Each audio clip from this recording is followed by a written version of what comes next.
High blood pressure और blood sugar मतलब कि डायबिटीज़, इनके केसेस दिन पर दिन देश में बढ़ते जा रहे हैं।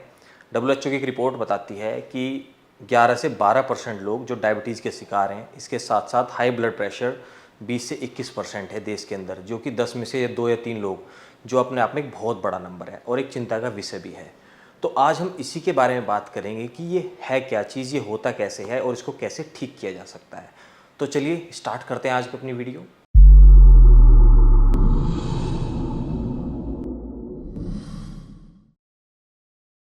हेलो दोस्तों, welcome back to Powergenix. This is Vikas. जैसे कि आज हम बात करेंगे हाई ब्लड प्रेशर के बारे में और डायबिटीज़ मतलब ब्लड शुगर के बारे में। लेकिन इन सब से पहले हम समझते हैं ब्लड को। देखिए, ब्लड का क्या काम है। ब्लड एक ट्रांसपोर्ट का काम करता है हमारी बॉडी के अंदर। अब ये किन चीज़ों से मिलके बना है। ब्लड बना है 50% इसके अंदर वाटर होता है और 50% सॉलिड मटेरियल। उस सॉलिड मटेरियल के अंदर क्या है, RBC red blood cells, WBC white blood cells, platelets, sugar, sodium, minerals, vitamins, ये सारी चीज़ें ब्लड के अंदर होती है। अब जैसे कि मैंने बोला, ट्रांसपोर्ट का काम करता है। कोई भी चीज़, जैसे कि हम जो खाना खाते हैं उसके अंदर से जो विटामिन या मिनरल्स निकलते हैं वो हमारी सेल्स में ब्लड के थ्रू ही पहुंचते हैं। तो इसलिए मैंने बोला कि ट्रांसपोर्ट का काम करता है। अब हम समझते हैं ब्लड प्रेशर की बात। तो जो चीज़ हमारी बॉडी में जो ब्लड फ्लो कर रहा है, उसकी फ्लो होने की वजह से जो हमारी वेन्स हैं, जिसको हम नसें बोलते हैं या ट्यूब्स कह लो, तो उसकी जो बाहरी दीवार है उस पर एक प्रेशर क्रिएट होता है। तो उस प्रेशर को हम ब्लड प्रेशर कहते हैं। तो अगर आपको ये बात समझ में आई है तो आगे बढ़ते हैं, ब्लड शुगर के बारे में हम बात करते हैं। देखिए, जो भी हम कार्बोहाइड्रेट खाते हैं तो वो पूरा का पूरा बॉडी में जाके ग्लूकोज में कन्वर्ट होता है, शुगर की फॉर्म में। अब वो जो शुगर बॉडी में बन रही है, उसके अंदर हमारे अंदर बॉडी के अंदर एक पेनक्रियाज होता है। उसका क्या काम है, वो इंसुलिन हार्मोन बनाता है बॉडी के अंदर। अब जो शुगर बॉडी में बनी है वो ट्रांसपोर्ट हो रही है ब्लड के अंदर, और इंसुलिन का काम है शुगर को ट्रांसपोर्ट करना, ब्लड के थ्रू सेल्स में भेजने का काम करता है। तो मतलब आपने सुना होगा कि जो ब्लड शुगर पेशेंट होते हैं वो इंसुलिन लेते हैं। क्यों? क्योंकि उनकी बॉडी में इंसुलिन की कमी हो जाती है, जिसकी वजह से उनका ब्लड शुगर बढ़ जाता है। तो अगर आपकी बॉडी में इंसुलिन की कमी हो जाती है तो मतलब आपको ब्लड शुगर की समस्या हो सकती है। तो अब ये देखो क्या है, अब यहाँ पे एक चीज़ है।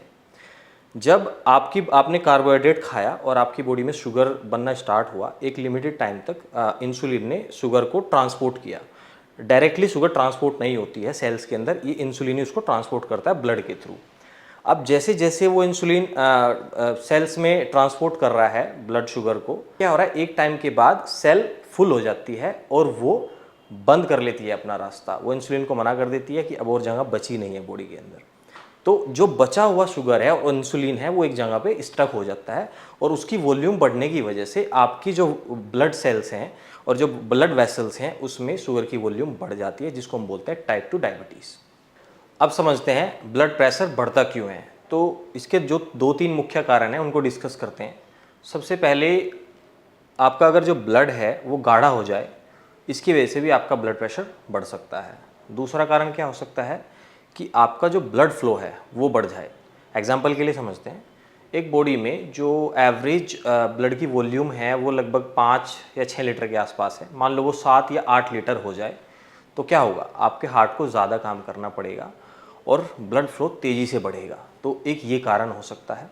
तीसरा कारण ये हो सकता है कि जो वेसल्स हैं, जो मैंने ट्यूब की बात की थी स्टार्टिंग में, वहाँ पे क्या होता है कि अगर वो थिक हो जाएं, हार्ड हो जाएं, उनका सरफेस हार्ड हो जाए, जिसकी वजह से वो कंप्रेस हो जाएंगी, छोटी हो जाएंगी, और वहाँ पे भी हार्ट को ज़्यादा काम करना पड़ेगा।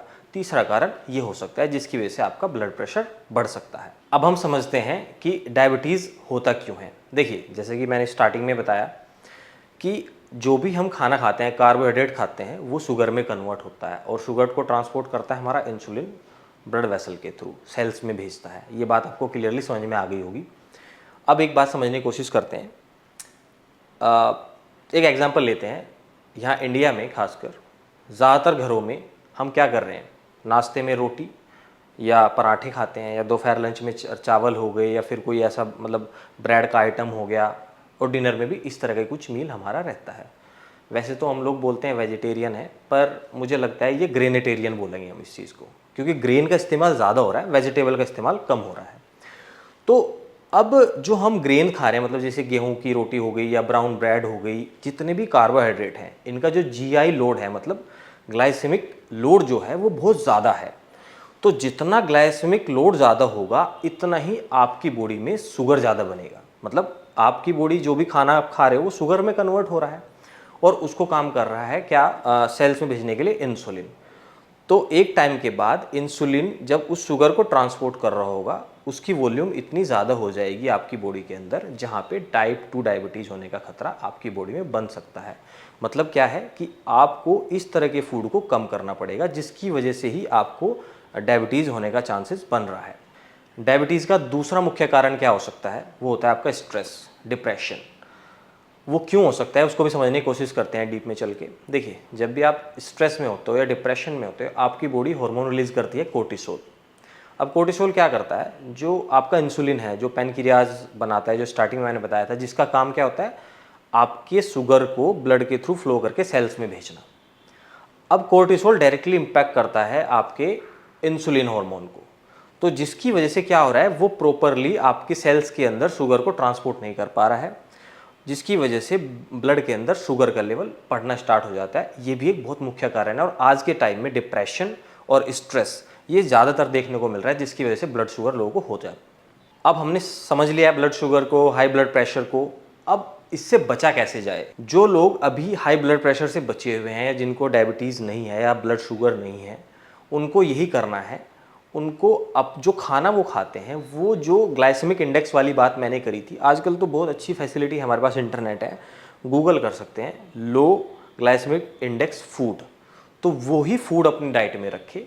कम से कम ऐसा खाना खाए जिसका जो ग्लाइसेमिक इंडेक्स है बहुत ज़्यादा हाई है, कम खाए, जिसकी वजह से आपकी बॉडी के अंदर शुगर का लेवल इंक्रीज़ नहीं होगा।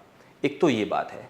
दूसरा, फिजिकल एक्टिविटी, चाहे वो आप रनिंग है, स्विमिंग है या जिम वर्कआउट है, कोई भी ऐसी एक्टिविटी जिसमें आपकी कैलोरीज बर्न हो, जिसकी वजह से आपकी हार्ट हेल्थ अच्छी रहे, आपकी मसल के अंदर स्ट्रेंथ रहे, आपकी काम करने की कैपेसिटी बढ़े।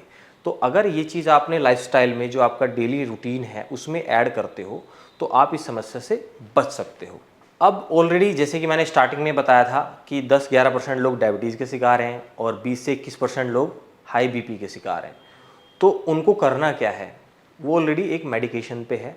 हाई ब्लड प्रेशर की एक ऐसी समस्या है, ये विदाउट मेडिकेशन ठीक की जा सकती है, लेकिन डायबिटीज़ में आपको मेडिकेशन पे जाना पड़ता है, क्योंकि कुछ ऐसी चीज़ें बॉडी में बन गई हैं, ऐसे हार्मोन बन गए हैं जिनको मेडिकेशन की हेल्प के थ्रू ही ठीक किया जा सकता है। बट उसके बावजूद भी अगर आप अपनी डाइट में low GI food, glycaemic index जो ज़्यादा है जिन फूड का, उसको भी आपको कम करना है।